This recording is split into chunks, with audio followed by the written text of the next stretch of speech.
জানিয়ে দেব সর্বশেষ আপডেট বাংলা সংবাদ। শুরুতেই প্রধান প্রধান শিরোনাম। শেখ হাসিনাকে ফিরিয়ে আনতে যথাযথ উদ্যোগ নেব, চিফ প্রসিকিউটর। স্থানীয় নির্বাচনে কারচুপি হলে কালো হাত ভেঙে দেওয়া হবে, সার্জিস আলম। হেলথ কার্ড চালুর নির্দেশ প্রধানমন্ত্রী। কোনো দেশেই আমার বাড়ি নেই, দুর্নীতির অভিযোগ নিয়ে আসিফ নজরুল।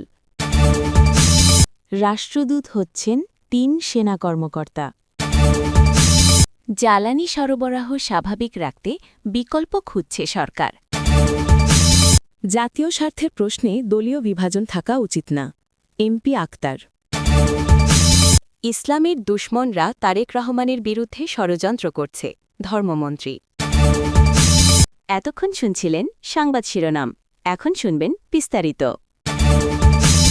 জুলাই গণ-অভ্যুত্থানের সময় সংঘটিত মানবতাবিরোধী অপরাধের মামলায় মৃত্যুদণ্ডপ্রাপ্ত আসামি ও ক্ষমতাচ্যুত প্রধানমন্ত্রী শেখ হাসিনাকে দেশে ফিরিয়ে আনতে যথাযথ উদ্যোগ নেওয়া হবে বলে জানিয়েছেন আন্তর্জাতিক অপরাধ ট্রাইব্যুনালের চিফ প্রসিকিউটর মোহাম্মদ আমিনুল ইসলাম।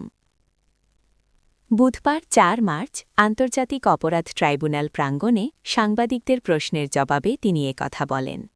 সাংবাদিকরা শেখ হাসিনাকে ফেরানোর বিষয়ে উদ্যোগ নেওয়া হচ্ছে কিনা তা জানতে চাইলে আমিনুল ইসলাম বলেন, আমরা উদ্যোগ নেব, তাকে আনার জন্য আমরা যথাযথ উদ্যোগ নেব।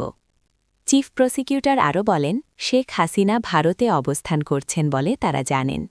তিনি দোষী সাব্যস্ত হয়েছেন এবং তাকে দেশে ফিরিয়ে আনা আইনগত বিষয়। এ বিষয়ে প্রয়োজনীয় পদক্ষেপ নেওয়া হবে বলেও জানান তিনি। আরেক সাংবাদিক হাসিনাকে ফিরিয়ে আনতে প্রসিকিউশনের আগের উদ্যোগের অগ্রগতি সম্পর্কে জানতে চাইলে তিনি বলেন, সে বিষয়ে তিনি এখনও অবগত নন। স্থানীয় নির্বাচনে কারচুপি হলে কালো হাত ভেঙে দেওয়া হবে বলে মন্তব্য করেছেন জাতীয় নাগরিক পার্টির এনসিপির উত্তরাঞ্চলের মুখ্য সংগঠক সার্জিস আলম। তিনি বলেন, জাতীয় নির্বাচনে কিছু আসনে ইঞ্জিনিয়ারিং হয়েছে, তবু জাতীয় স্বার্থ সামনে রেখে আমরা সেই নির্বাচন মেনে নিয়েছি। বুধবার ৪ মার্চ সিলেটে জাতীয় নাগরিক পার্টির দলীয় ইফতার মাহফিল অনুষ্ঠানে বক্তব্য দিতে গিয়ে এসব কথা বলেন তিনি। স্থানীয় সরকার নির্বাচন প্রসঙ্গে তিনি বলেন, সিটি কর্পোরেশন, পৌরসভা, উপজেলা বা ইউনিয়ন পরিষদের কোনো নির্বাচনে কেউ যদি ভোটে প্রভাব বিস্তার বা কারচুপির চেষ্টা করে, আমরা সেই কালো হাতকে ভেঙে দেব।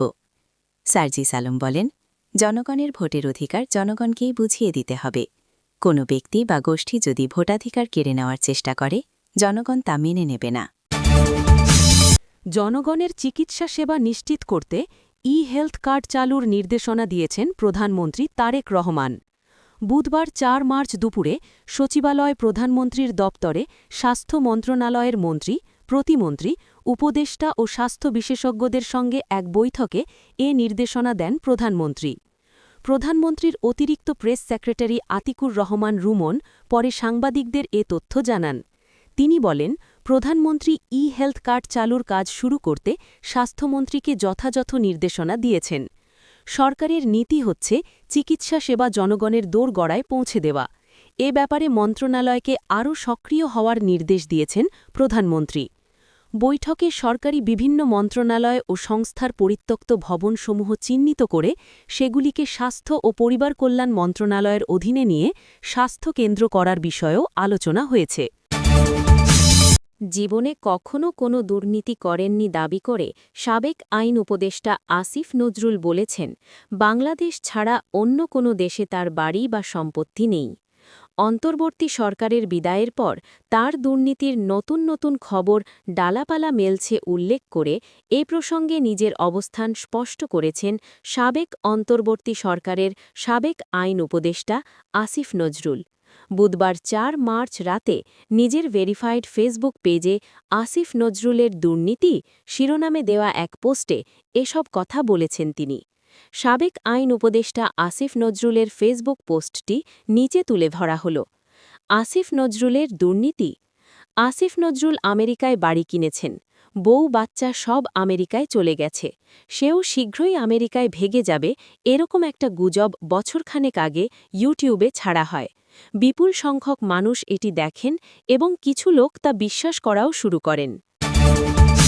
বাংলাদেশ সেনাবাহিনীতে কর্মরত ঊর্ধ্বতন ৩ কর্মকর্তাকে রাষ্ট্রদূত নিয়োগ দিতে তাদের চাকরি পররাষ্ট্র মন্ত্রণালয়ে ন্যস্ত করেছে সরকার। বুধবার ৪ মার্চ জনপ্রশাসন মন্ত্রণালয়ের প্রেষণ ১ শাখা থেকে এ বিষয়ে পৃথক প্রজ্ঞাপন জারি করা হয়। রাষ্ট্রদূত হিসেবে নিয়োগ পেতে যাওয়া সেনা কর্মকর্তারা হলেন major general Mohammad Jahangir Alam, major general Mohammad Nasim Parvez এবং lieutenant general S M. Kamrul Hasan. উপসচিব মোহাম্মদ নূর আলমের সই করা ওই প্রজ্ঞাপনগুলায় বলা হয়, বাংলাদেশ সশস্ত্র বাহিনীর অর্থাৎ সেনাবাহিনীর এই ৩ কর্মকর্তাকে প্রেষণে নিয়োগের নিমিত্ত তাদের চাকরি পররাষ্ট্র মন্ত্রণালয়ে ন্যস্ত করা হল।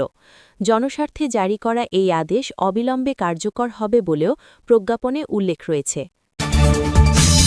ইরানে ইসরায়েলের হামলার পরে শুরু হওয়া যুদ্ধের প্রভাব বাংলাদেশে পড়তে শুরু করেছে।